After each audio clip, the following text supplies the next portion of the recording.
Welcome to Ask Christian Counseling Associates with your host, Dr. Rich Hoffman, founder and clinical director of Christian Counseling Associates, or CCA. We are the leading faith-based counseling organization.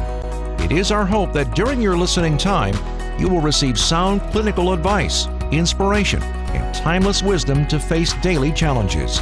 And now, here is your host of Ask Christian Counseling Associates, Dr. Rich Hoffman. Welcome to Ask Christian Counseling Associates. I am your host, Dr. Rich Hoffman, and today I have David Collins from Christian Counseling Associates, and we are just back from Africa. Yeah, Liberia. Specifically in West Africa, and I have just plenty of things I want to talk with you about there, as we literally just got back about a day ago. And but before we start that, David is a guest on the podcast a lot, but tell the folks a little bit about what you do at CCA and anything else that you'd like to offer. So I'm a clinical supervisor. Oversee a number of interns, pre-licensed folks as they're learning counseling, picking those kind of things up. I also do counseling myself, and I do some of our continuing education projects, and I work into the online presence for that through our digital seminars. So my fingers, can't forget about the Foundation for Christian Counseling. I sit as the secretary on the board for that leg of our venture.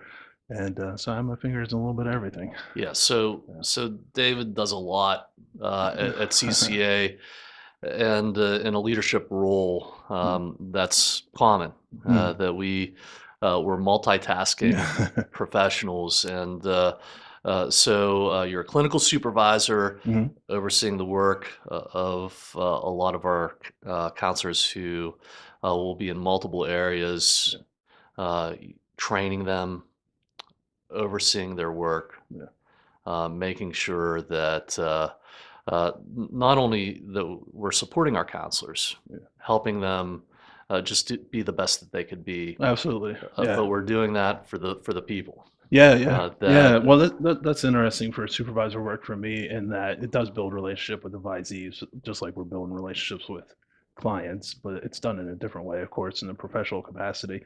So that's what draws me in and really keeps us, engaged in all this different work, or keeps me, I should say, engaged in all that different work.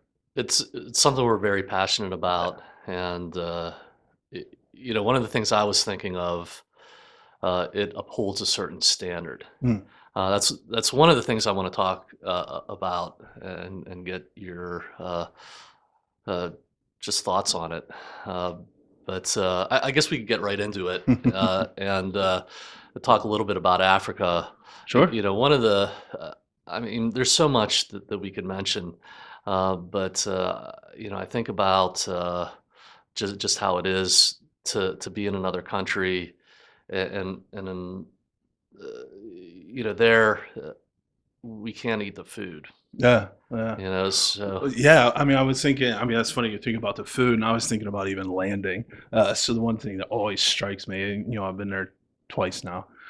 So when we land and they're like wheeling the steps up to the airplane, because that airport's so small that we don't even actually pull up to the hangar, it just strikes me how different we're going to be in for, because of that. And then, like the food comes to mind for you. And I think about just that, like everything is so different that it's kind of hard to comprehend sometime. And being careful, all these, and just, maybe just being cautious in general. Walking down the stairs is the first thing you have to be cautious of. And then you get to the place, you're like, what can I eat? What can I drink?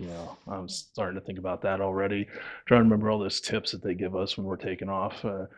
Don't eat, don't drink the water, and don't, if it's sitting out, all that food stuff starts. So I think we both go to a place called Passport Health. And they give us a whole bunch of shots, and we always get warnings, but the specific rules, I think, and I can never be sure, because there's a lot of details, but eating something that is a fruit or a vegetable that has been exposed to the open air, because the fruits and vegetables will absorb. And drinking the water, Yeah. Yeah. or even I think juice Yeah, that could even have well, been yeah, I mean, that exposed. recommendation to be cautious about all of that, which I never thought of, like you said, until we talked to those folks and got all the shots from, which felt like a pincushion, by the way. Yeah, I think at one point I counted, I think it was 8 shots, but at any rate, with the food, the grungies in the air just land on everything once it's cut, and then it mixes with the water.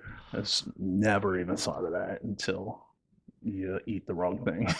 so one of my goals to be in Liberia is to be like such a regular there Mm, that I'd be able to absorb yeah. all of the food and all of it. And so that being said about being careful, I'd want to mention first how much I enjoy Liberia, and I know that you share that. Mm, Uh, I make it a point every time that I go there to mention to the people that if I get the right view of things, this is like a paradise. mm, We're in this education building. yeah. We teach at United Methodist University, Mhm. so we're both adjunct faculty Yeah, there, yeah, yeah. Right uh, down in the heart of Monrovia, where all the hustle and bustle. right in the heart of Yeah. Monrovia. And so Monrovia is 1.5 million people. It's larger than the city of Philadelphia, which in Pennsylvania is the largest city that we'll see. Of course, we have larger cities than that, but nowhere in Pennsylvania do we have a city that's as big Mhm. as the one that we came from Yeah. in Liberia, Monrovia. And within these, there's two buildings. They sit across the street from one another in the city, and that's where the campus is Yeah. essentially. Yeah, yeah. And you can walk across the street, and we go up to the third floor Yeah. where our office is. And so in between classes, we'll have conversations and talk with Reverend Dr. Jerry Kula. He's Yeah, been on the yeah. podcast, Okay. and Uh-huh. so he's our liaison there, our guide. He consults with CCA. Mhm. But we sit up there on the third floor, and you can look out the window, and from a distance, you can see the ocean, Yeah. and you can see tankers out there, Yeah. boats, Yeah. just like you would in the United States, and you can feel the sea breeze, and you can hear the people in the streets. And if you closed your eyes, it would be like you were in a busy resort. Mhm. The climate, Yeah. the sunshine. I came back. I was sunburned. The last Yeah, yeah. day. Yeah. Yeah, I mean, that's interesting because I know we talked about that when we were over there, but those massive tankers that are out there, or those big cargo ships, and it has how many ever crates on it, and those the multimodal things that tractor trailers hook up to, and you're watching that kind of tug across the ocean, and we're up on the third floor, and it was like, man, it'd be nice to be on the first floor where it's not so hot, but everything's hot in Liberia, and It's very so hot. yeah, and it is, it's like it's almost like a different world, even though, obviously it's still on Earth, but it's just so unique. And to be in that atmosphere and like there's this like learning. And then, like you said, with all the people out there, it always strikes me because I remember just like noticing how everybody, like when you look down the street and you're looking down that on whatever direction that is, north, let's say, and there's just people everywhere. And they said it's what, 70 some percent unemployment there. Yeah. And it just struck me that it was people, and that's what they were doing because they didn't have anything else to do. They were just sitting there. They're just kind of conversing, trying to sell something sometimes too. Yeah. And yeah, you hear the tankers, you're seeing this go by every once, you hear all the chatter, and it's an odd kind of hustle and bustle kind of mixed in that piece at the Yeah. same time. Yeah. So I like to say that I can get a view of paradise from that third Mm, floor yeah, window, and I say it to the people of Liberia. Liberia has a lot of problems, yeah, and we can talk about and coming from America, uh, we could talk about not being able to drink the water or eat the food, certain types of foods. But I would say I love Liberian food, it was good. and Yeah, and when we go there, they give us the best of the cuisine, if yeah. you will. Local fish. That was one of my favorites, which they said the name didn't actually translate, but they're like, it's local fish. I'm like, okay, it's good for me. It's excellent. Excellent food. Yeah. Caribbean style food, spicy. They have rice and fish and chicken, all kinds of stuff. Yeah, rice was their Um, staple. I remember Jerry telling us that yeah, they eat a lot of rice. yeah. And the last day we had fufu, and I don't even know what that is still. Yeah, they tried to explain it, and I couldn't quite pick up on what fufu was either. But they gave us a meal, and they have coastline that are the finest of beaches. Mm, And so you have this dynamic there that, for whatever reason, they could have millions and millions of tourist dollars streaming in there because the place is beautiful yeah, from really one is. sense. Out the third floor window of United Methodist University, or what we say UMU, Yeah. and you can go to the beach, and or you could just be riding around, and you can Mm. imagine, like, wow, Yeah, riding around. what a great place to be. Yeah. At the same time, it's one of the poorest countries on earth. Yeah, it's like second or third. I forget. It's up there with the poverty. And despite, the climate, the potential to be a tourist attraction, and all of the natural resources that the country has, Mhm. which is more than what you would find in the United States, they find themselves at the bottom. Yeah. So there's poverty, unemployment, widespread corruption, Mhm. and people are really in misery. Yeah. 20-year civil war Yeah. that has been ended for 20 years now, but they did not rebuild effectively afterwards. Yeah, they're still trying to rebuild. I know we talked a lot about that with just the enormity of all of that, where there's you get that sense that something's going on in that hustle and bustle, but then like you get off the beaten track, so to speak, or the one main road, literally one main road, and then it's dirt and hills and Yeah. potholes the size of the car. And I remember that a couple of those roads were like practically a roller coaster ride. They're so bad, and the poverty is just widespread everywhere. And what is it? 7% of the whole country has access to electricity. And for that electricity to not even be available on a regular basis is just so, I mean, boom, it's just like unreal. They have majority of a rural area that is rich to be farmed, Yeah. but they struggle with their food supply, Yeah. and people literally starve during certain times of the year. Yeah, the dry season they were talking about, if they don't dig the well right and the well's not properly constructed, that dries up, and people starting to dehydrate and like die from water shortage. Yeah, That's just something we have no connection with in the States. It's just so very, very different. yeah. So we're in touch with that when we go, but what a great opportunity it is for us to teach there. We're going to officially launch CCA Liberia Yeah. in about a couple of weeks. Yeah, So there's yeah, a that's couple a good things one. we have to get done, and like we're trying to get a phone number. Yeah, just international phone number is actually recognized, which yeah, that's been an endeavor for sure. And all of a sudden, Contacting. our phone company that would call us back anytime now is not calling us back. Yeah. Yeah. And I even tried to reach out to him the other day, but we're waiting on a couple of things, Right. and then we're going to have an announcement for that, our first international location. And say what you will about the paradise, but the heart of the people there. Yeah. Reverend Dr. Jerry Kula, Kenneth Jackson, Yeah. and Or Team Garma, Doreen, Emmett up there in Emmett. Bonga. Yeah. So we have a team of counselors that we just hired, Mm. and we're excited about that. Yeah, it is exciting.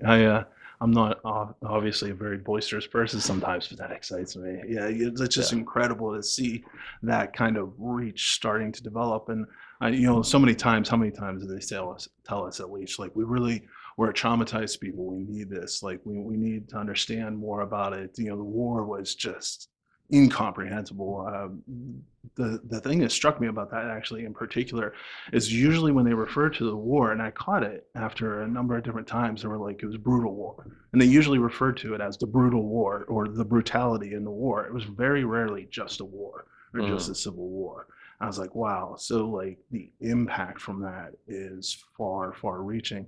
And how many times did they say like trauma? We're traumatized people. We know we're traumatized people. We don't even know where to start sometimes. And for the warm welcome that we get with CCA, and they're like, oh, it's incredible you want to be here, and it's like it's incredible you'll have us, and they're Yeah. just so welcoming to us. It's just a rich, wonderful kind of thing that really warms my heart. Yeah. Yeah, with those kind of relationships and connections, to do what we do, I believe we could be very successful there and help as many people or more than we do here. Yeah.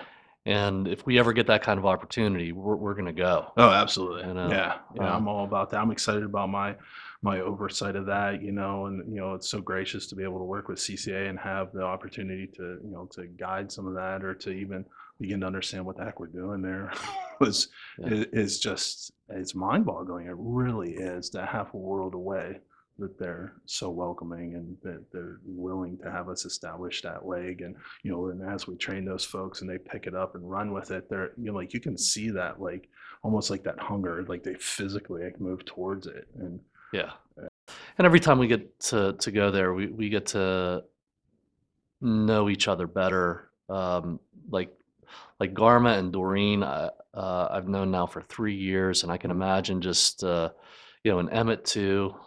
Certainly Jerry Kula. We meet new people, and we become more travel friendly. Yeah. Travel companions. Get a spending few things hours under and our belts. hours. Yeah. Finding our way around the airport now and actually knowing which way to go. We've perfected yeah. the Monrovia Airport, which is a place where instantly you get challenged by people who want to. Well, that's an experience there. Well, I don't know. We talked about it a bunch of different times. Just the fact that the ceiling's like super high, but what is it? 3/4 of the lights are like half on, half off, and they're like constantly blinking. And it's a completely metal tin kind of roof, and it's that shiny stainless steel, so everything just echoes, and it's just like this cacophony of noise and lights and African accent, and we're always like, what, huh, what, Yeah. huh, what? So like when there's strobe lights in the church, they warn you. If you're prone to seizures, don't look at the lights. That's what this environment is like, and it's one of the results of corruption there. That another country had come in to build the airport, and they had said to the government of Liberia, "Hey, we're not done yet. We want to test these things out. We'll be 6 more months." And the government said, "No, we're going to open it now." That's right. They were telling us about the runways too, trying to develop the runway more to make it more conducive to the larger planes, like we were talking about there. And the government was very uncooperative and just put that whole halt to it. Yeah, so the airport doesn't work right. The lights don't work, and there's only a couple of airlines that will come in, and they're threatening to back out. They could lose all of the airline travel that comes into there, and then you'd have to take a plane into a place north of Liberia, which is Freeport, We're up Sierra at Leone. Sierra Leone. Yeah, they were telling us that if there was like two airlines left that actually go into it, and then there was some like local but no international, and if those last 2 ones pulled out, we'd be traveling when we land from Sierra Leone down by what little highway system they have, which is just and you have the highway that leads up to the airport, that at any time of day, but in certain times of the day, it's backed up with traffic because it's 2 lanes, and the roadways there have no lights. It's very rare to say that they have working lights. Well, I don't think I caught one. I mean, there were a couple of traffic lights in town, but no actual like the the white road lights. Yeah. So you have cars and trucks, and then you have KKs. KKs. I Which love KKs. I'm still on a track to get a KK. David loves KKs. You can't get them in the United No, you States, can't. but they come out of India, which you had found Yeah, I out, did find out. and they're little buggies. Yeah. Yeah, that one seat in the front and it has a single wheel. And then in the back, it has the two wheels. So it's like kind of like a big trike. But it always reminded me almost like the covered wagon. There's that canopy that's canvas, you know, it kind of goes down and over. And then the yellow taxi color all around the bottom. And there's just that single driver up front. And what was that last trip, actually? We got to take a ride in a KK. I remember being up on two wheels at one point going around the corner. Well, it's like a mini trike with Yeah, a yeah. cover over it. Yeah. And then you have what they call, is it pans or Oh, pen yeah, yeah. Pen. pens? Yeah, because the noise from the motorcycle makes that like pan, and then in their minds it sounded like pen. So that's how it got its name when they're like pan, and they're zipping Yeah. down the road. Yeah. Yeah, so they're zooming in and out of cars and trucks. And the traffic, you know, you'll be in traffic for an hour each way, 8 p.m. at night. Yeah. So we went to visit the bishop of the United Methodist Church, and it added 2 hours onto our trip. Yeah. And so you'll be stuck in traffic for hours, Yeah. you know, trying to get somewhere. And it's because they had been given money to pave the roads, and that money disappeared. Yeah. And Yeah. so they have half of a project done that it looks like they're working on it. Yeah. But if you think, you know, the roadways around here and projects get bad in the summertime, this has been years. Yeah. Yeah. I mean, last time we were there, it was still the same thing. It was like that 1-2 lane section right down the middle. And then on each side of it was, you know, that red kind of clay that they were talking about that they have over there. And it was all just packed flat. And they're like, oh, they're expanding the road. They're going to make it bigger. You know, there'll finally be like ease of traffic from the airport down into the major city, the only major city, you know, Monrovia. And this year they said the same thing. Like, oh, they're working on it. And you could see like the stuff being, you know, torn up. And they had, which when I think of barriers, you know, like we think of do not enter and those big, like, you know, aluminum red and white kind of slashes. Well, there it was like those bamboo sticks that were like painted red and white, and just like these handwritten signs that said, you know, turn left or don't enter, and you had to go around, and we were just like off road practically. And that was their road project that they were still expanding, and I imagine will be for probably years. It seems like. Yeah, you have the motorcycles and the mini trikes that are going down into the like off the roads and almost doing jumps over these things while you're on the like sitting in traffic in the highway. And so that's a little bit of what it's like, you know. But to get back to like, you know, one of the things you do well in the supervision of things, you know, I know that you're passionate about that. Yeah.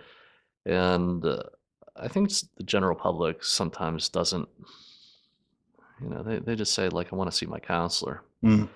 And they don't realize that in mental health, you know, there's just a whole bunch of things that go on with this industry. We've talked on the podcast about BetterHelp and Talkspace, and how this was in the New York Times that they had counselors who were doing counseling sessions from their cars in the passenger seat. Oh, right. Yeah, while somebody's sitting beside them, and the client's saying that this is not right. You know, they recognize it. You know, because these smaller places, these companies are profit driven with no oversight. One company had 5 administrative people for 25,000 employees. Wow. Where this stuff was going on. And there's always a need in professions to uphold a certain standard. Sure, absolutely. Or it could be dangerous. Yeah. So I think of just one of the things that we went through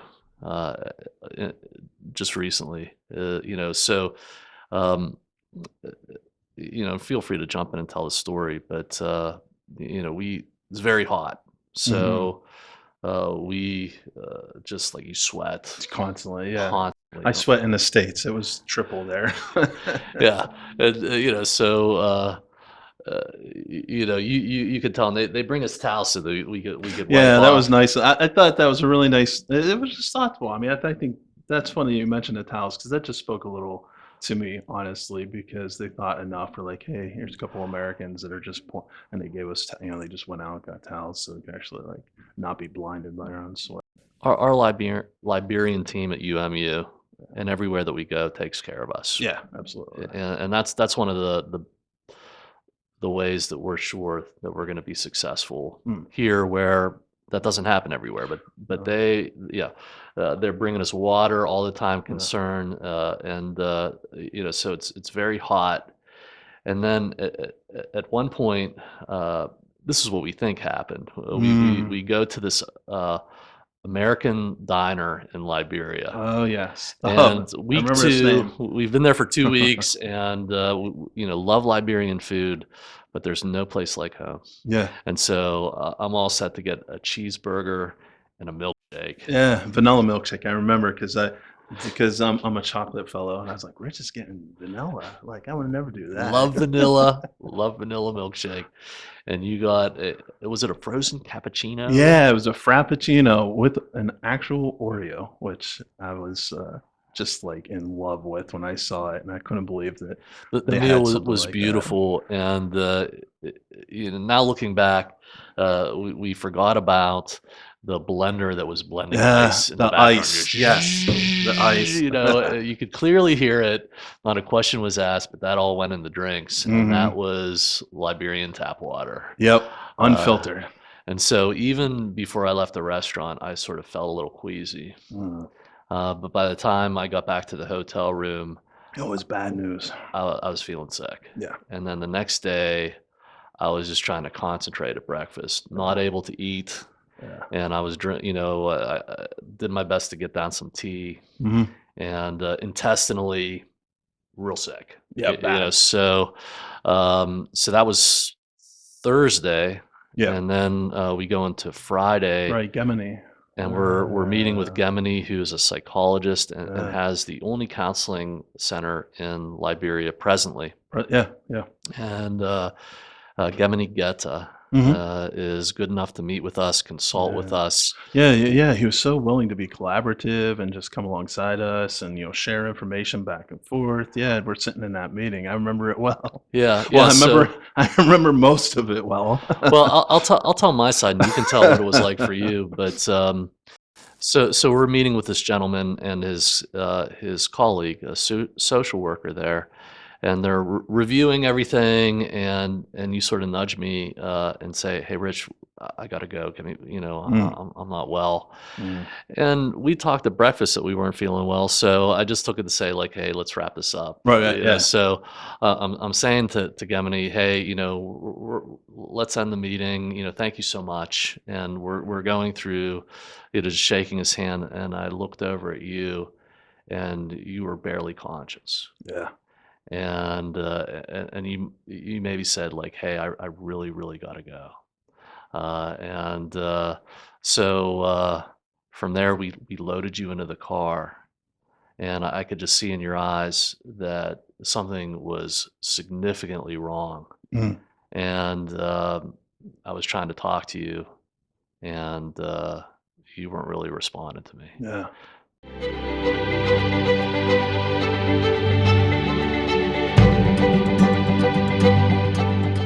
So your support of the foundation helps those in our community who are in crisis to be able to access help that they wouldn't otherwise be able to. So people who are struggling in their marriages, struggling with addiction, depression, anxiety. So your gift supports those who are struggling and meets their need at the right time. Your giving transforms communities one family at a time. Okay, so for people listening, it might seem like, okay, David is just sort of like passing out. And but when I was looking at you, I've never seen you like that. Where, to me, just in the middle of nowhere, in a city, I don't know how to get you help. I was really afraid, like, oh my gosh, you could really be in trouble. I just had no idea, like, what was going on because you were in and out of consciousness, and your gaze, I imagine like, are you having a heart attack or, Yeah. Yeah. Well, yeah, I remember because it was, I was kind of sitting like that, just kind of like bracing myself. But then at one point, I felt myself, going lower and lower and lower, and I was just like, almost like there was a magnet between me and I remember that sense of like, what? It's like something's pushing me, and there was this weird kind of like tingle all over my arms from probably losing the oxygen, and then suddenly it was like, hey, we gotta go, and Kenneth and yourself, I Kenneth was remember. with us. Yeah, I remember it kind of like helped me up, and they're like, "Can you walk? Can you walk?" And I was like, "Yeah, I can walk," and not nearly that energetic, by the way. It was more Barely like, walking. yeah. And Yeah. you helped me, and I remember sitting in the car, kind of shuffling in a little side kind of thing like that, helped me get up in there, and then that's it. I don't remember much from there until we got to the clinic. I couldn't even tell you how far away it was. I couldn't tell you which direction we went. I can't tell you anything about that trip at all, actually. I just remember at one point you grabbed my shoulder and you were like, David, hey, and I was like, oh, and for whatever reason your hand moved. And I remember catching your hand and then looking back up your eyes and still like not really knowing much of anything, still being dazed. And they like helped me into the clinic, and there was this little tiny, it had to have been from like 1980s wheelchair. I don't even know where they got it Yeah, from. it was a small wheelchair, Yeah. and I was saying to them, he's not even gonna fit in there, and they're like, no, put him in the wheelchair. I'm like, Yeah, I'm like, are you okay, serious? yeah. So we I remember sitting, and then like I had to do like this little shimmy to even get into the wheelchair, and they wheeled me out up in there. And I remember that. I remember pushing, and like obviously I'm a big guy, so there's like three guys heaving me up the ramp and pushing barely me, got you up the yeah, ramp. barely Yeah. got me up there. And when we say clinic, we should say 2 rooms, the front room and the back room, and just all the stone and dust and dirt and everything in that first room. And I remember going through there, and then there were 6 beds, and funny enough, it looked very much like army hospital beds, just Mhm. steel bars at the bottom, some little camp kind of mattress, and barely a pillow.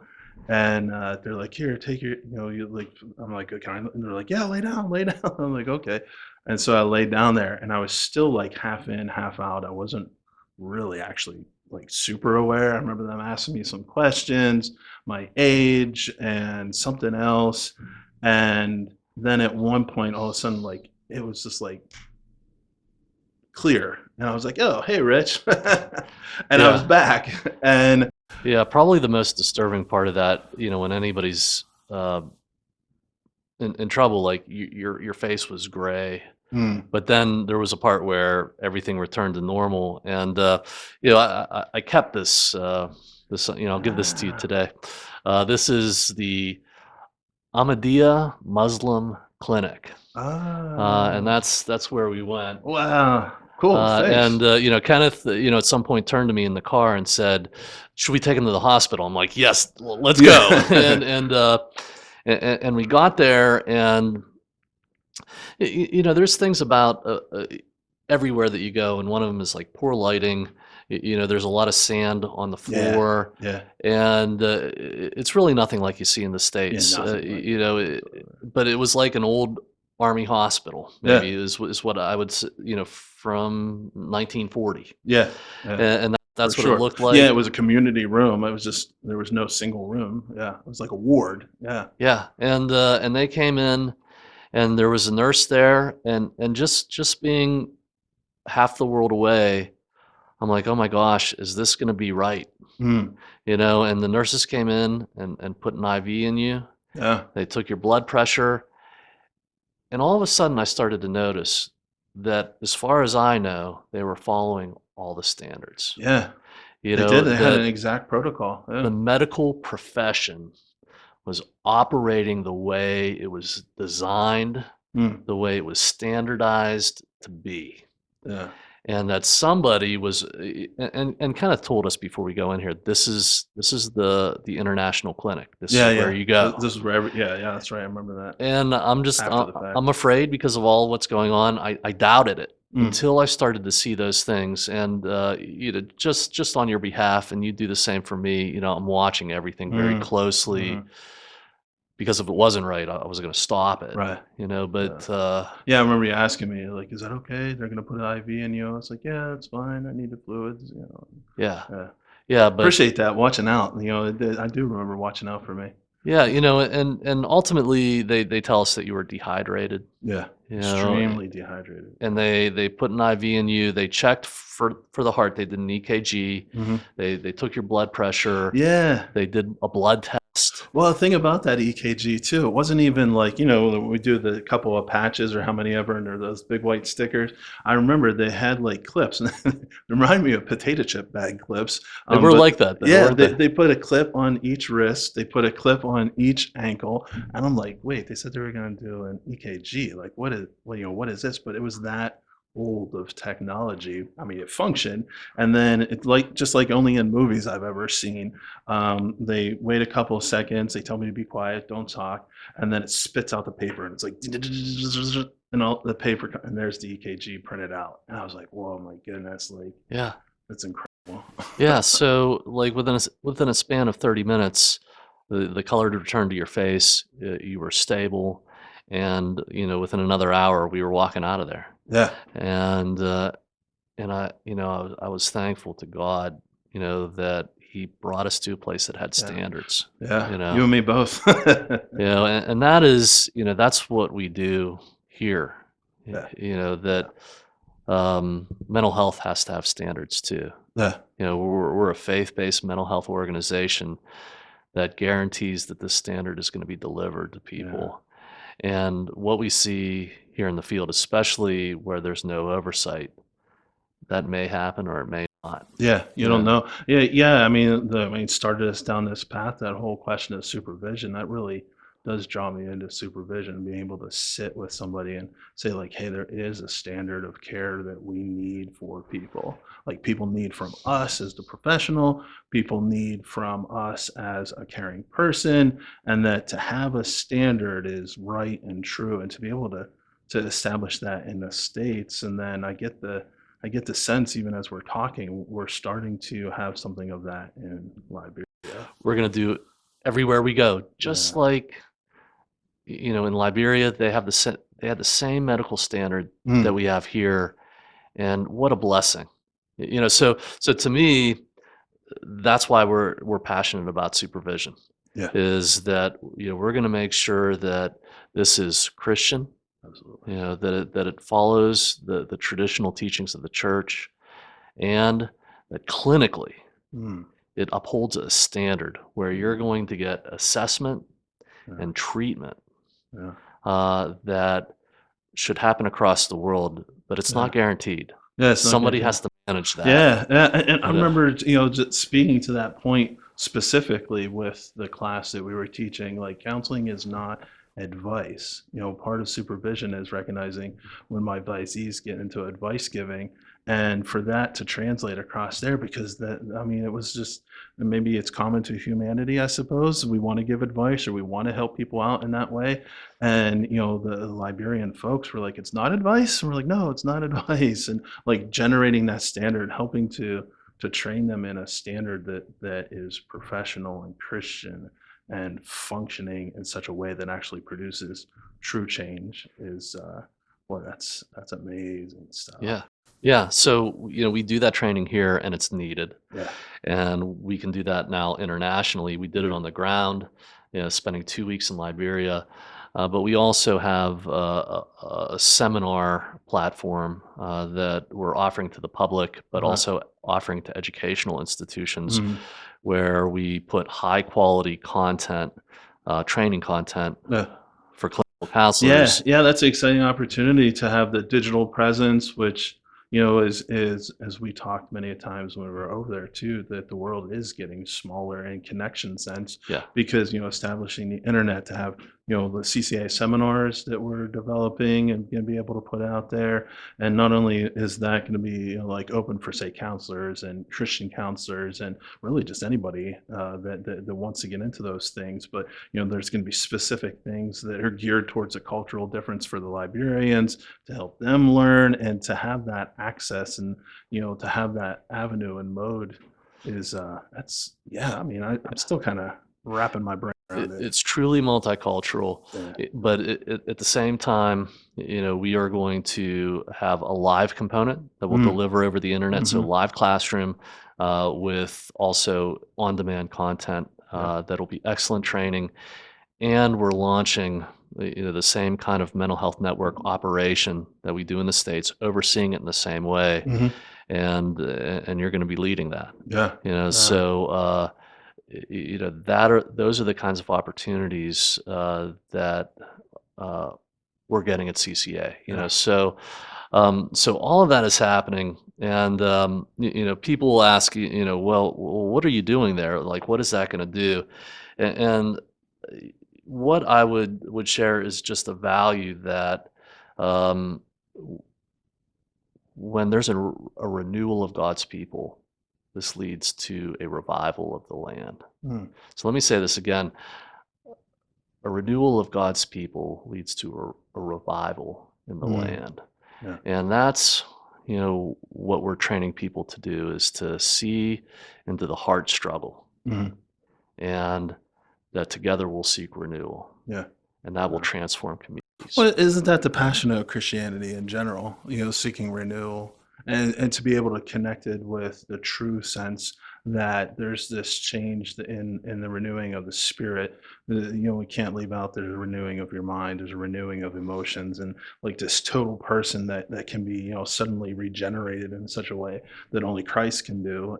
In the moment of regeneration there in our heart level, and then to be a part of that in clinical psychology and all the works that we're doing, and to be able to structure that, it's just like I just see so many threads that link together and tie together and put that in God's hand. And then when we get a sense of that and we follow it through the work in Liberia, through the work in the States, like suddenly, like it's like, oh my goodness, I can see God's hand in this world in Yeah. a really genuine way. And what better place to be? Yeah, and we're prepared to do that anywhere, but that's the opportunity we're going to get in Liberia. Yeah. And that there's a lot of a lot of hurting people there. And so we were talking about uh, one of the things I talked about a lot in Liberia was this country song. Oh yeah, the country, So, country music. and David's heard a lot about this because I actually preached on it in a couple of churches. But there's Yeah. this old country rock song called "Angel from Montgomery," and the song talks about this person who is older and they're looking back on their lives, and the song goes, "If dreams were thunder and lightning was desire, this old house would have burned down a long time ago. Yeah, I remember. Make me an angel that flies from Montgomery. Make me a poster of an old rodeo. Mhm. And just give me one thing that I can hold on to believe in this living is just a hard way to go." Mhm. And so we talked about this country song, and we told them about American country songs. Yeah. That has this formula of it has to say something about your mom, a train station, a truck, Yeah. being in jail, Losing being your drunk, dog. losing your dog. So it can be very depressing. But we love country music because it talks about things of the heart. Mhm. And so this song is talking about if what was in my heart could get out, it would burn the place down Yeah. like lightning and thunder. Yeah. But it never got out. Mhm. And I wish I could be an angel that flies away. Right. And there's this reference in a song that you really have to study it to look into, but it talks about a poster of a rodeo in Montgomery, Alabama, where the bull rider rides this bull that is sure to kill you. Yeah, which I remember you finding on the internet, and came to find out it was like a semi-famous poster that really spoke to that era of the high rodeo, if there is such a thing, but it Yeah. was really popular. Yeah, so we're in the churches describing why in America we watch rodeos. And I'm speaking about this from Western PA. So but to me, for that 8 seconds that you're trying to stay on that bull, that you got thrown off and die, you're the most free. Mhm. And people watch that and imagine being that free, and that that powerful, Yeah. up on a bull and Yeah. getting it right. Yeah. uh, that is the height of living. Mm. And that's the kind of freedom that we have here. Yeah.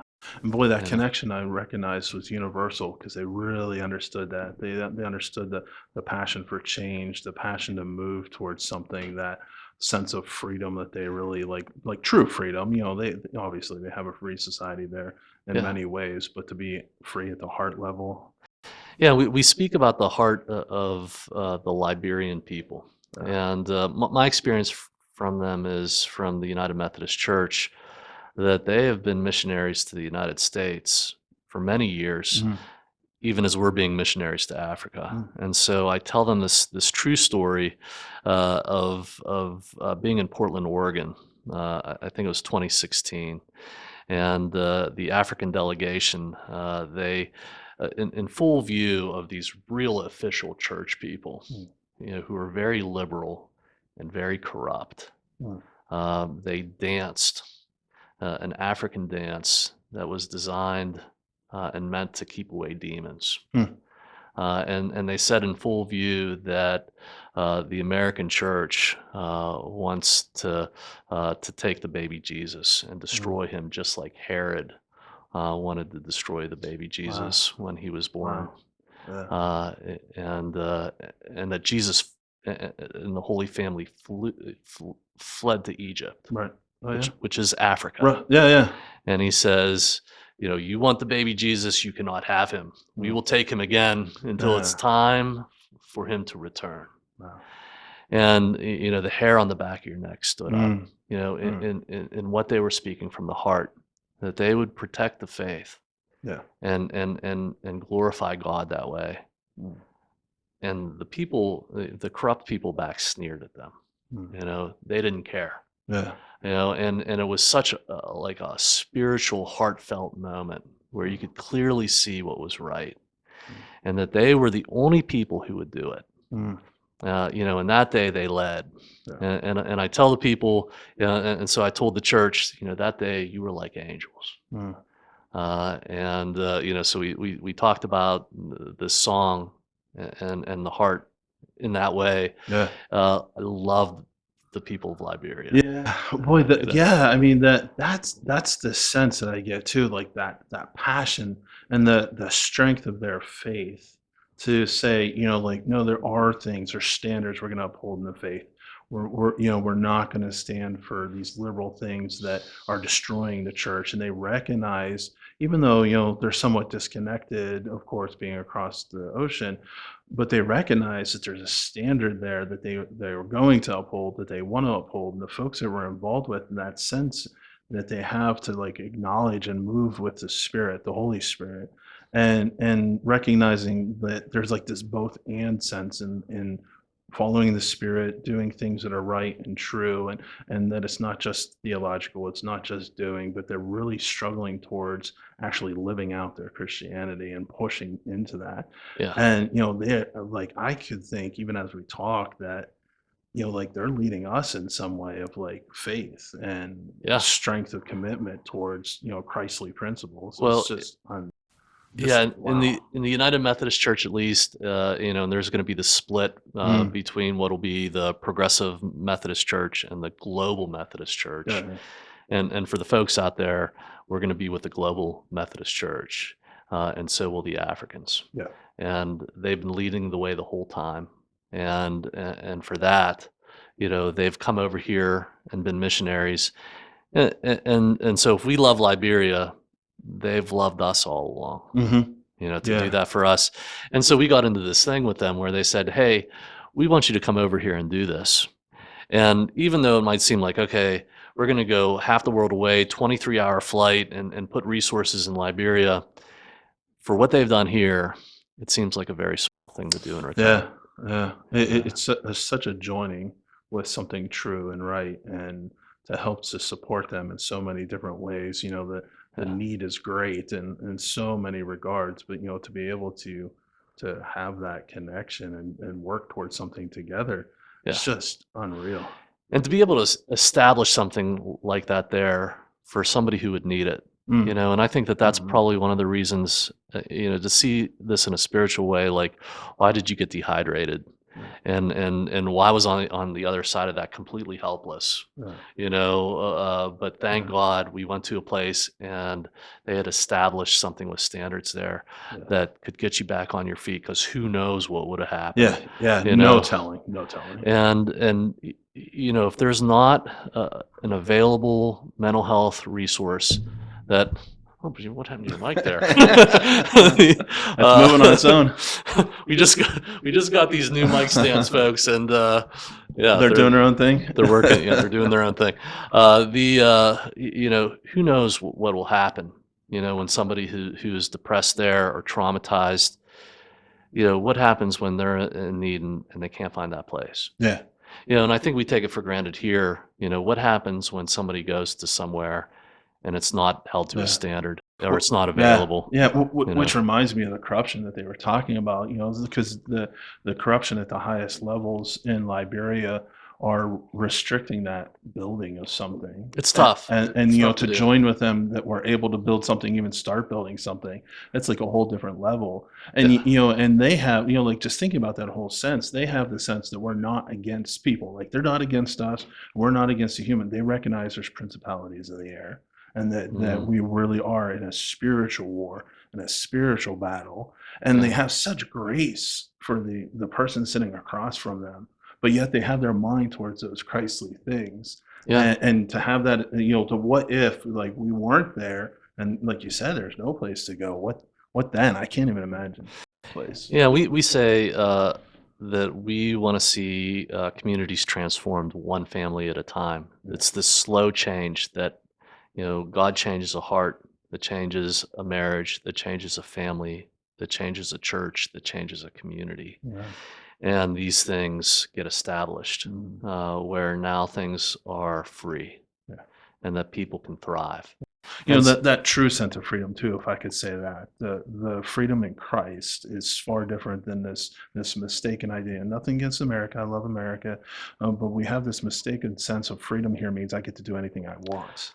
Right. But they have a sense of true Christly freedom, and to be able to walk in something that's designed with standards. We know God's standard is the ultimate standard, and to be after that kind of standard and experience true freedom through being after His heart is a whole different world. So you're defining something there that hardly gets talked about in America, but it's core Yeah. to real freedom, which is it's not a license to follow our desires. Mm. It is the opportunity to do what is right, Mhm. that is sensed deep in the heart. And there's struggle that in any moment we have competing things happening deep down inside. Yeah. That God is calling us to do what is right according to His design, where He's calling us, and we struggle to resist our desire Yeah. to do what we want. And especially here in the States with all the messages about all the desires we quote unquote should have, and Yeah. you get internal and external struggle. Yeah. So in that sense, if we can only make these choices, which God enables. Mm. Without God, it's not possible. Yeah. But we have choices, and to make those, that could change everything. In Absolutely. Liberia, in wherever you are, and I believe in America, there were courageous people in the heart, Mhm. that followed God a long time ago, and established this, and we still benefit Yeah. from it hundreds of years later. Yeah. And whether we did anything or not, we still benefit from that miracle happening Mhm. here. So that Yeah. could happen in Liberia. Absolutely. Well, And it's good to know. Good to know. Try that again. Good to know about those things, and which makes me think of my kids. Funny enough, so my kids are homeschooled, and I'm sitting there and I'm learning stuff as they're learning stuff, because my wife is just amazing what the way she leads and teaches them, and she's talking about history and all those things that have established this nation, and that there were even though, okay, we can debate about the actual Christianity, some of the founding fathers, I'm sure, but rather than get into all that, the sense that they did have an understanding of a biblical standard and a truth that they established. And then I see my kids learning about that, my two daughters, And, like their boldness to be able to stand for that. And they're like, no, they're beginning to understand that true sense of freedom in Christ and what it is to have good theology and good practice and not just, do anything you want, like we're talking about, that's not healthy. And they come home with stuff because they're involved a little bit in the local school because, we have that privilege. And, they come back and like, Dad, guess what they're talking about? And I'm like, whoa, and they're trying to say like anything. And here my kid, my children, 13 and 15, are standing up for biblical truth and saying, no, this is right. Here's a standard, and we should live by it. And they're doing that in such a caring way and a loving way. And it goes to talking about that. And it just reminds me of that standard. Like it is right and true to have a standard, a biblical standard, to be after God's things and not just our own. But there's that continual war, like you're noting, that we have. And the Liberians, I think, are beginning to get that sense too, because they're very well aware of how corrupt their government is. And so they're like, okay, well, what about real freedom, and how do we live into that, and what do we do to, and we have that great privilege as we get into the counseling there to help people think about those things in a real way. Yeah, so that brings us to talking about some of the struggles that are common, depression, trauma, and we have different ways of thinking about, okay, why is this happening to us? Right.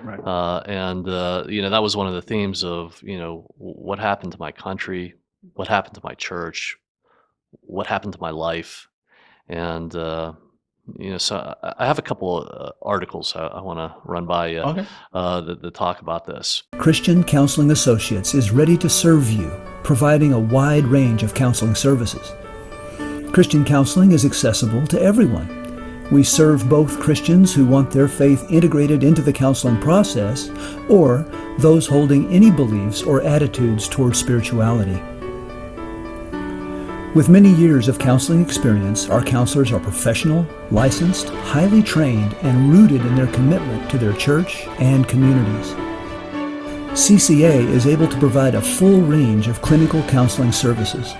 For more information, visit our website at www.ccawpa.com. Okay, David, I'm going to break into these articles, and let's just get clinical for a little bit. Sure. And share with the folks your clinical expertise. Wanting to see what you think about all this. So there's this thing, and it's not really any kind of professional standard, but they call it Blue Monday. There was this article in the news that talked about the most depressing day of the year, Blue Monday, and that is technically, according to whoever made this up, January 24th. Okay, so it just passed. Is the height, and so the concept is that all this thing comes together with it's a mixture of factors such as debt level following Christmas time, the shortest day of the year, people by this time failing in their New Year's resolutions, and generally just losing all motivation. And it's been, just so you're clear, this has been criticized by professional organizations as being bunk. But it definitely is an interesting concept as far as getting attention. It is. I immediately think of SAD, seasonal affective disorder. And, we all know that certainly has a play into things with lack of sun. Like, Pennsylvania, we like to say in my household, gray o'clock. Because it is always gray in Western PA. So, I suppose I could see some of that affect, seasonal affective disorder. This is interesting, though. I'd be curious how they pinpointed it to one day. Like, what's the? It's just like the height of it.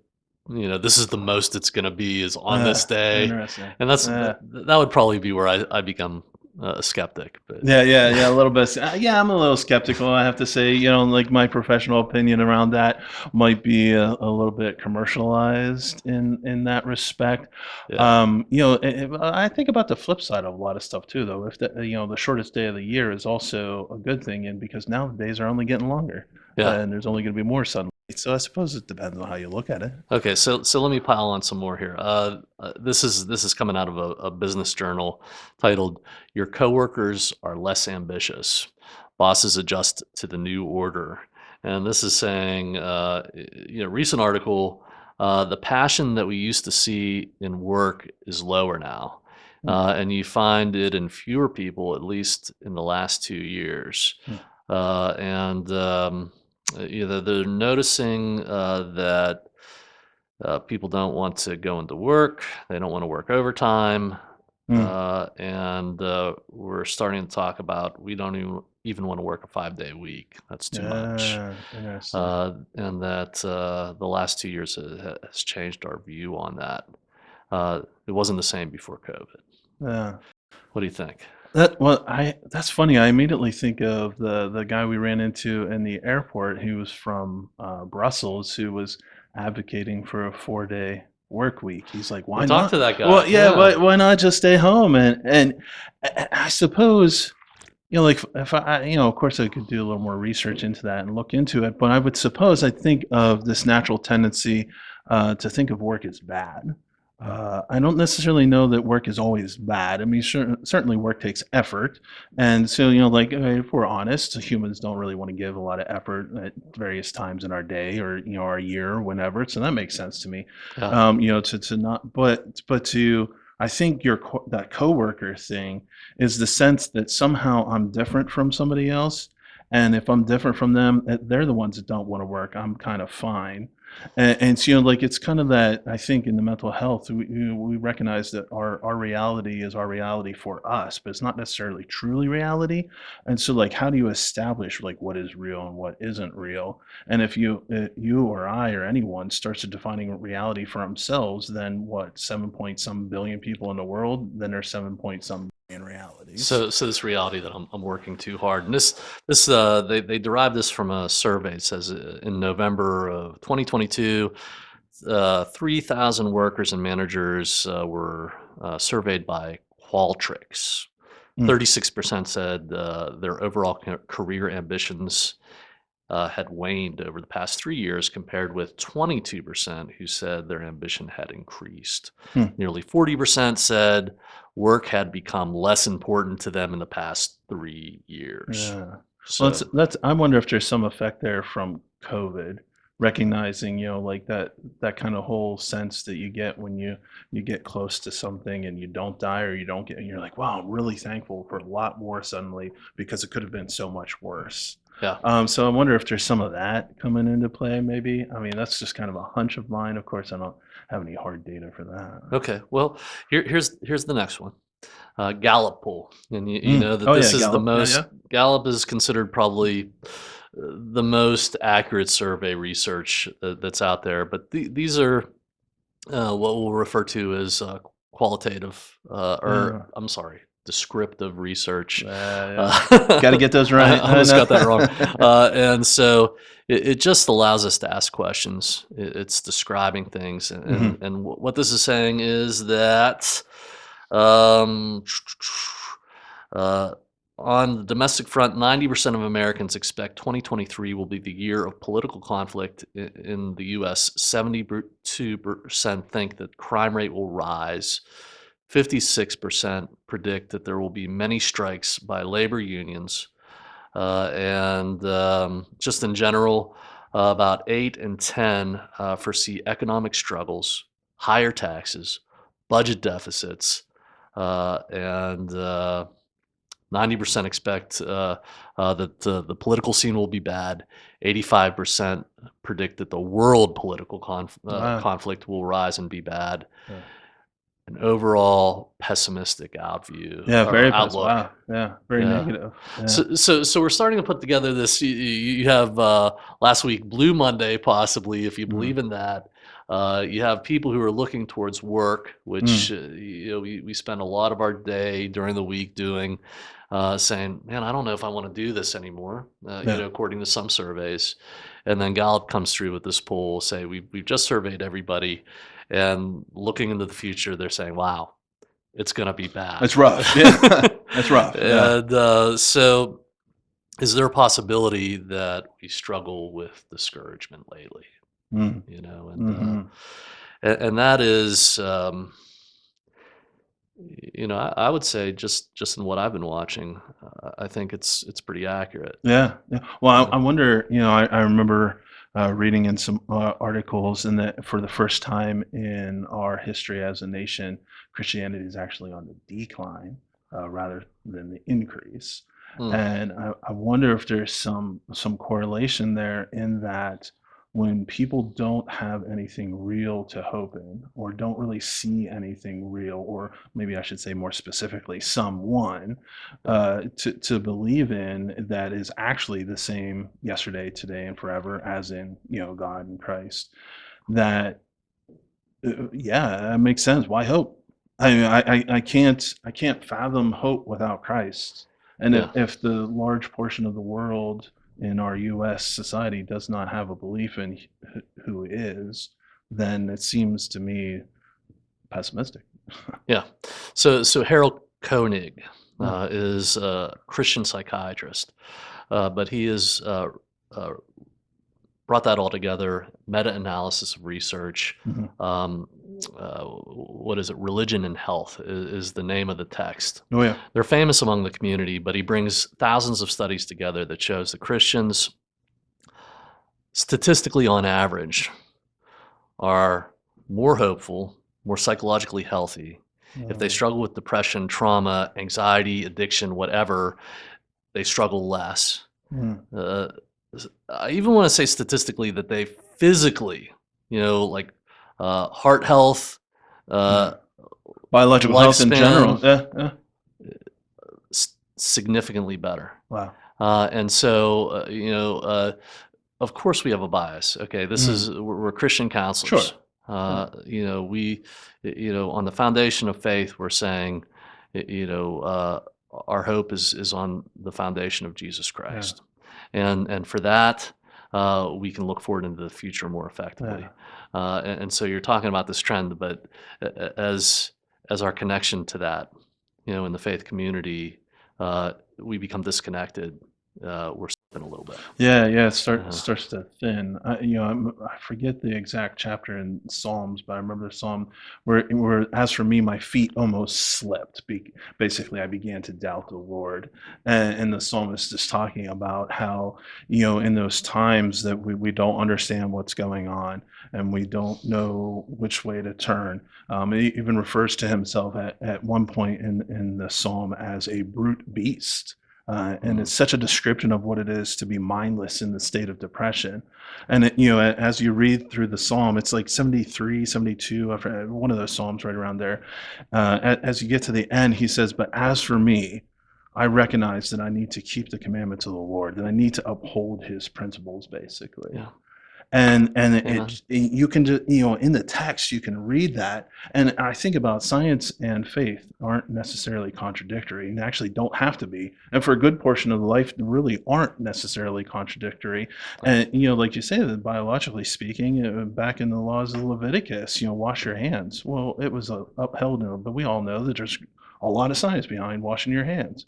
So Hmm. so like you say though, the more we come disconnected, and it's not to say we don't need to know why. Like us humans like to know why, but if you connect to the designer rather than just the design, you begin to have a lot more hope and trust in all these things, even though the world is going to pot, as they say. Yeah, and so Gallup is telling us that Americans look at it that way, and we come back from Liberia, and I just have to be honest. I look at this as the land of opportunity. Mm, The freedom that we have, and everything that that means, uh, I really am just encouraged to be here. Yeah. And I loved our time in Africa, but one more thing I'd throw out is you think about the people of Liberia and the opportunity of what we can repay to them for everything that they've added to us Mm. that we've described here as we talk. That Liberia ranks 159 out of 162 ranked countries in economic freedom. Now, this Wow. is let me describe this to you and Okay. see what you think. This is from the Heritage Foundation. They have an index. So you can say, based on GDP, where does a country rank in wealth or GDP per capita? Mhm. And, we're not economic experts, so Yeah, maybe not get certainly. into that. But, economic freedom is about individual autonomy, concerned chiefly with the freedom of choice enjoyed by individuals in acquiring and using economic goods and resources. The underlying assumption of those who favor economic freedom is that individuals know their needs and desires best, and that a self directed life, guided by one's own philosophies and priorities rather than those of a government or technocratic elite, is the foundation of a fulfilling existence. Mm. Wow. Now, that's a lot, but Yeah, yeah. it says that in a place where you're allowed to be self-directed, Mm. which means at the heart you choose. And that's what capitalism is. Mm. That if a business is good, the public decides. Mhm. If it's not, it fails Sure, sure. Yeah, yeah. because the public decides that it's not. They have the Mhm. freedom to choose. Mm. And they have the freedom to say what they want to do, Mm. where they want to work, where they want to go, and they can follow that in their heart. And there's flourishing when that happens. Mm. And then there's places around the world where they're fighting for that.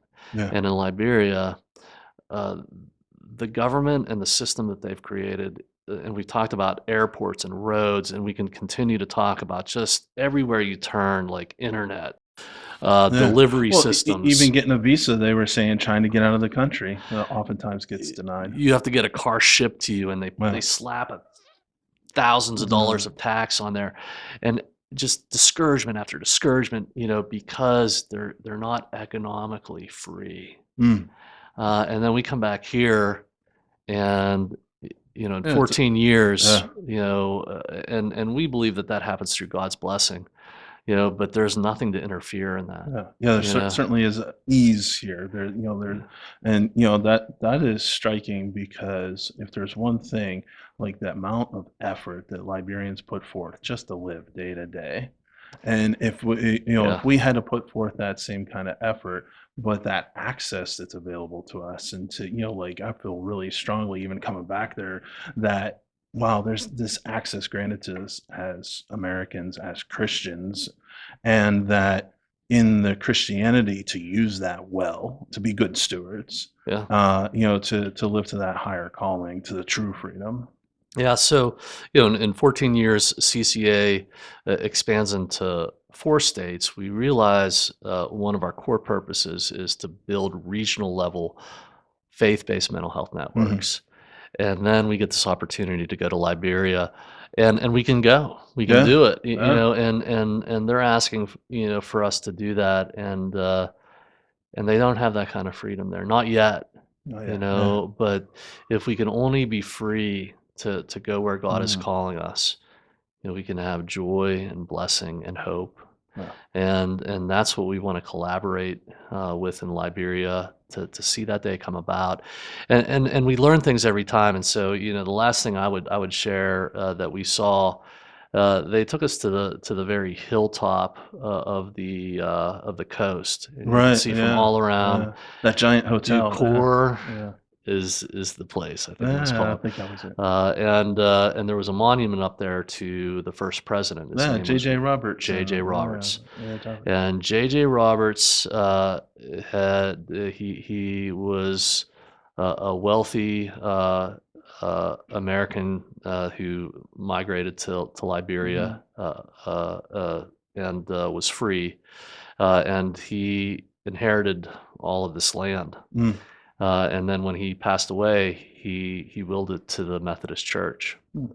And because of the corruption, because of the lack of freedom there, all of that land, which is tens of thousands of acres of land on the coast, on the beach, sits undeveloped. It's just sitting there and just nothing. And let me say to the world, because of the corruption of the United Methodist Church, has been left undeveloped for the church. And they are willing to collaborate with us to develop that. But they need partnership from the church to do it. Yeah. And we've connected with a network that is ready to go. Yeah, they're eager and ready. Yeah. And I believe that we can take what we have here that sometimes we take for granted and connect it with that and increase their level of freedom to follow God. Yeah.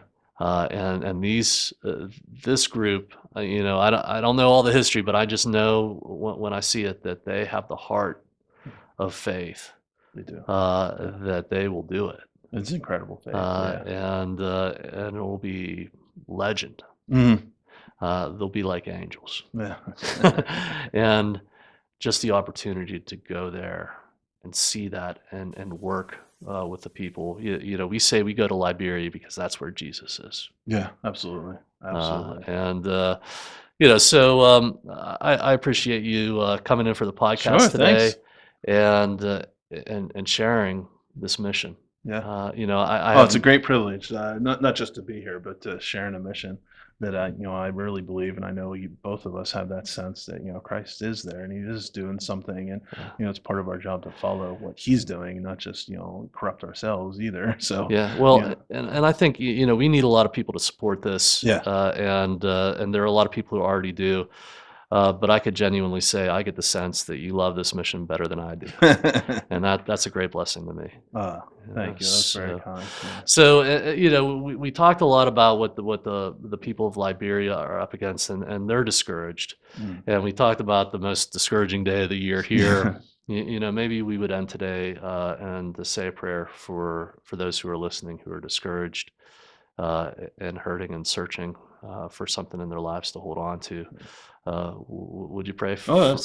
Absolutely. Yeah. Heavenly Father, in your precious name, Lord Jesus, for all of us, not just those folks that are listening who might be deluded in the moment or not quite sure where you're going, I pray, Holy Spirit, indeed, as only you can, reveal yourself, show yourself true to those folks that need just a little something more of who you are.